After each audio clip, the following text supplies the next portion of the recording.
Reusse Unchained, presented by Josh Arnold, investment consultant, Mr. Money Talk. You said you have a thought you'd like to start the show off with here today. Yes. So, Patrick, the floor is yours. Since you're all married men of different seniority as far as number of years married or months in Declan's case, I was thinking today after this long ordeal with myself and my current wife, at what point does their criticisms come in the form of a question?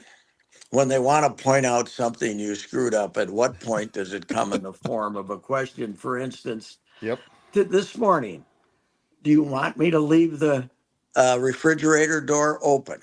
Was the question. So instead of just shutting the refrigerator door, we have to get, did you want me to leave the refrigerator door open? And there's at least a couple of those every day. And I'm just wondering what Declan certainly isn't encountering that, after weeks of marriage, but I get, let me ask you.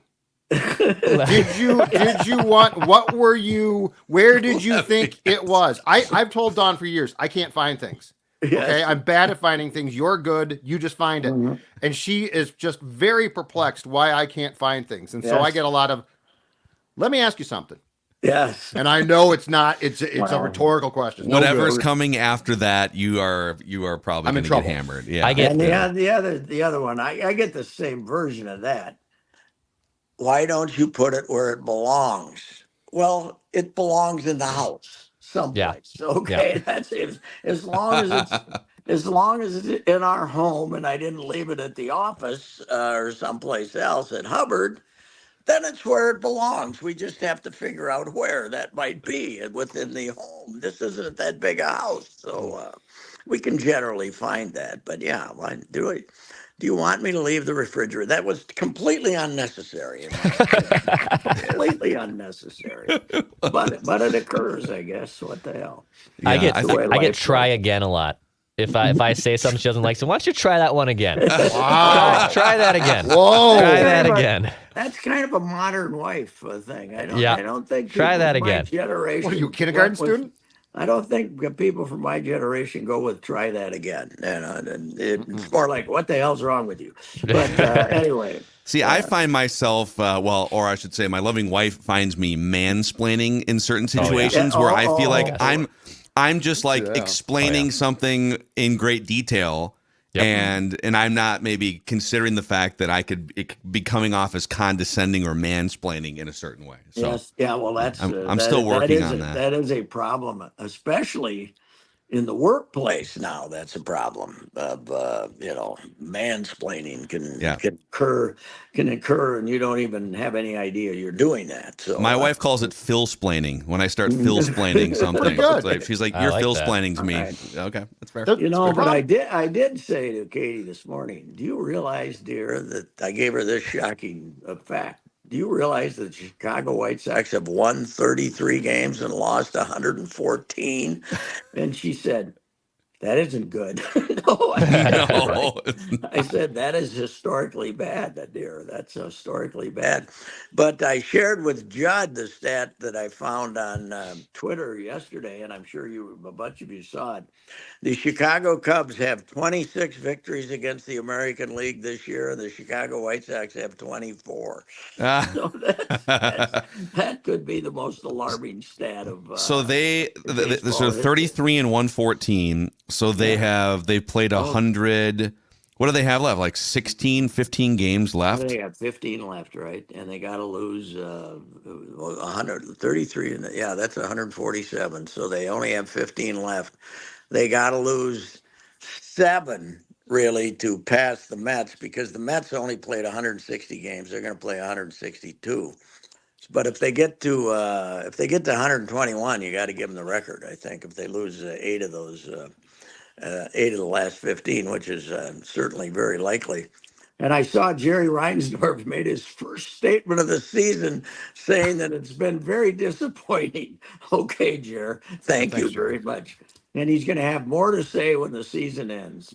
And Grady Sizemore, by the way, getting his first opportunity to be a manager, 5-25, which is an improvement, right?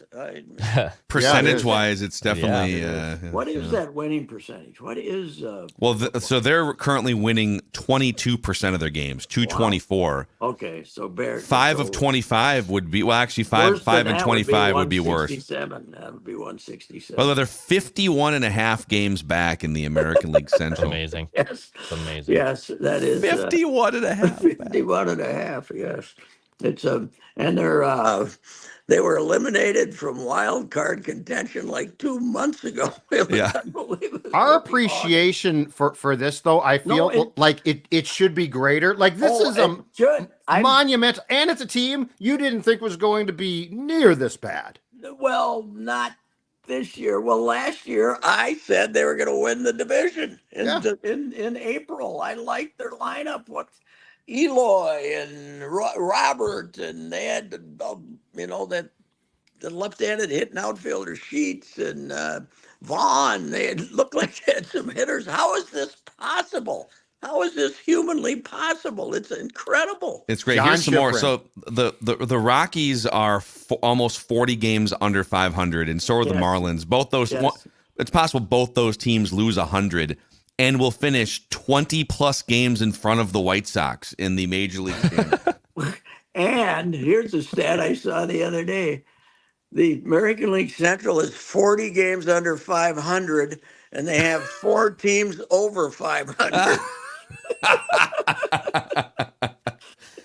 Oh man!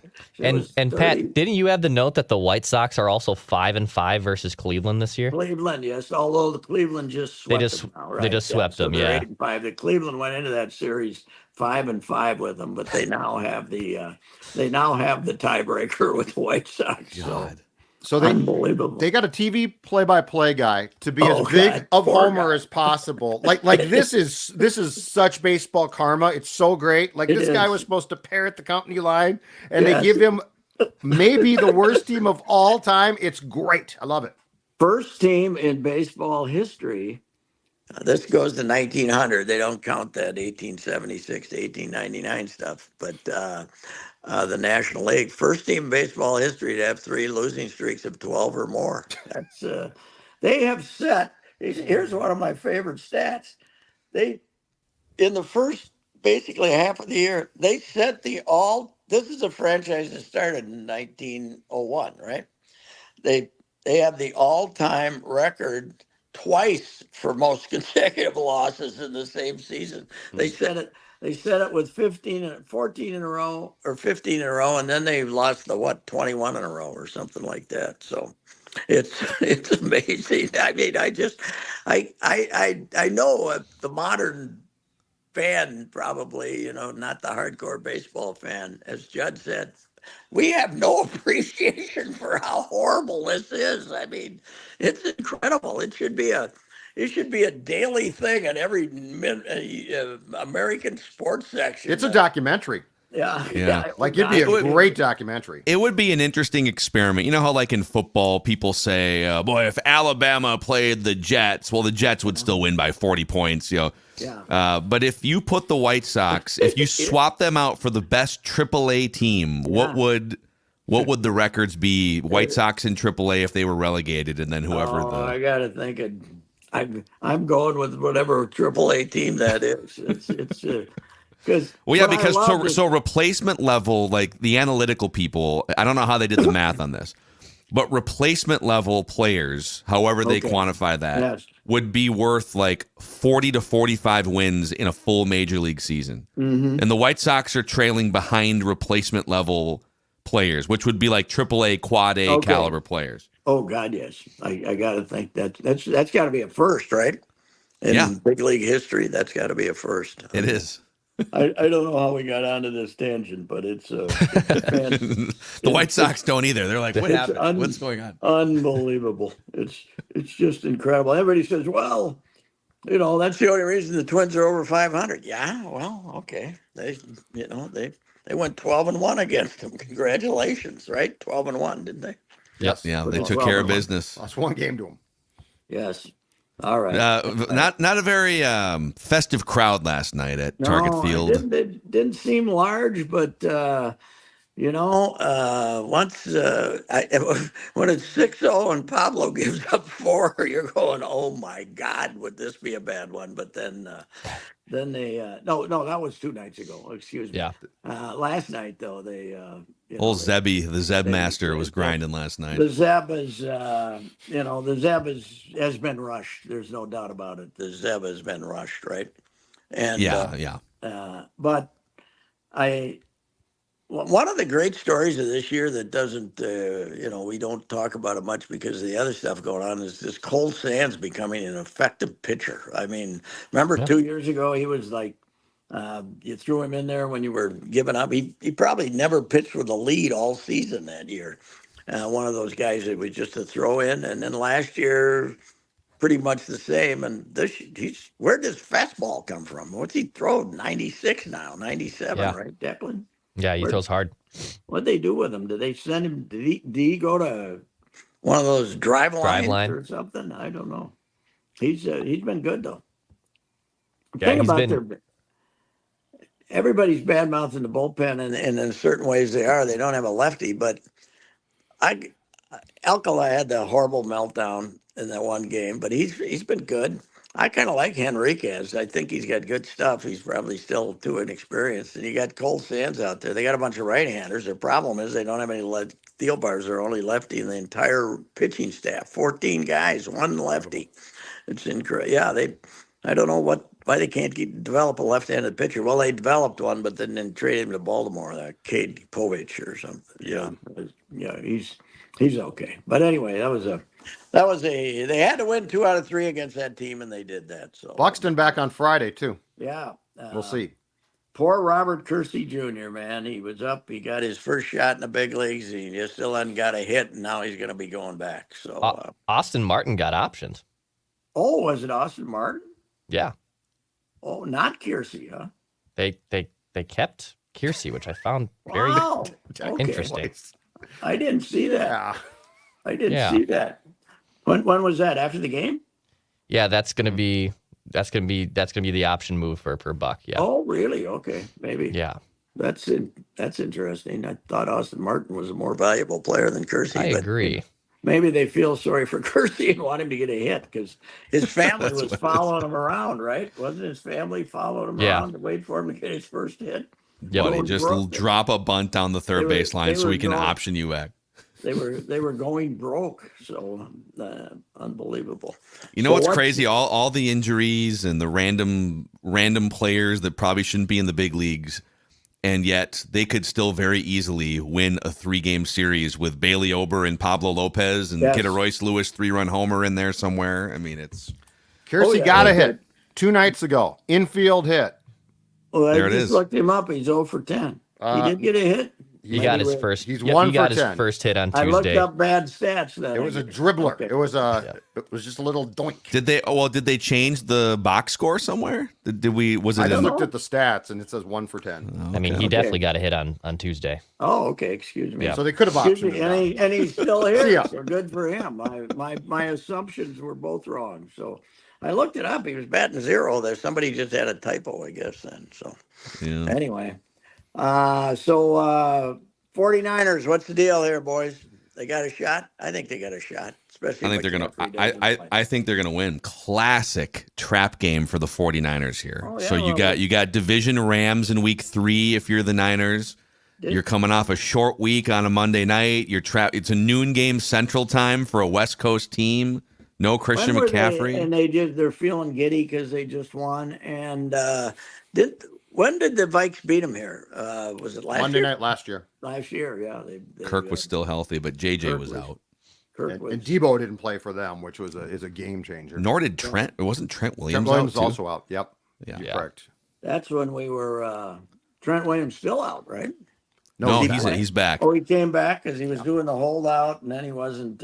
Yeah, he came to practice on like Tuesday before the season, and he's Hall of Fame left tackle. He's a no training camp guy. How about this Reddick? The wouldn't show up.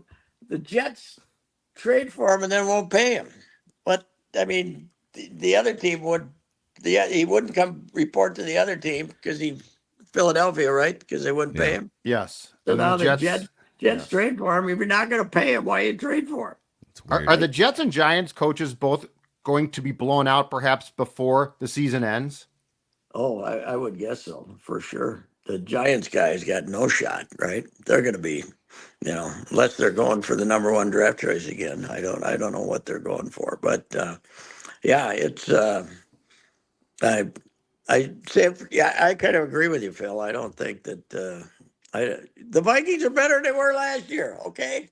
And I don't think the 49ers are. So the Vikings are better than they were last year. Not to mention Sam Darnold, he was in that 49ers locker room all year last year. He's got all the intel, all the hand signals, all the code words, Yeah. Yeah, that could come in handy, I'm sure. Plus I think it's too early for trap games, don't you, Phil? I think they just might beat them on merit. I'm not sure the 49ers are they had to give up some players because of salary cap issues, and they're not quite the machine they were. Also, can it be a trap game if, like before the schedule comes out, people are pointing at it and asking if it's a trap game? Like a trap game, I feel like it has to be, in retrospect, you look back and you say, that was a trap game. Yes, right. I agree with you that, our mighty Packers season opener was a trap game, right? It was. They lost their quarterback. It was a trap game, and they lost their quarterback. So the Packers are trying to convince the public that Jordan Love now might play on Sunday. No, they didn't put him on short-term IR. No, I know, but I love this league. They're now saying it's gone from 3 to 6 weeks to he might play on Sunday. I love this league. Brett Favre would play.